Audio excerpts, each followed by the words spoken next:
on parle beaucoup de dossiers, de sujets.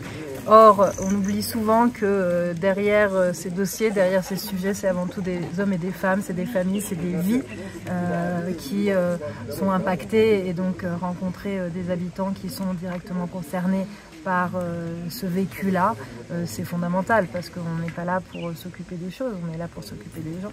C'est ça qu'il faut réussir à combiner, et c'est tout le travail des services de l'État et de Madame la maire, de réussir à satisfaire des personnes qui légitimement veulent continuer à vivre ici, parce que c'est là qu'elles ont vécu toute leur vie, et on ne veut pas, et personne ne veut les déraciner. Et puis on voit qu'il y a des attaches familiales, des personnes âgées, des parents dont il faut s'occuper. Donc ce n'est pas juste un caprice ou un choix personnel, ça a des impacts sur toute une cellule familiale élargie.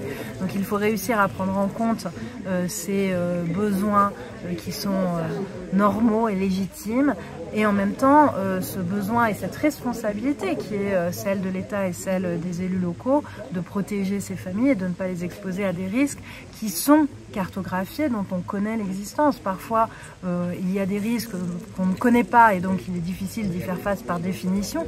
Là on a des risques dont on sait, dont on connaît la nature, dont on connaît l'étendue, qui sont suivis et surveillés. Donc il est du devoir des élus et des responsables publics d'y faire face et de protéger les populations.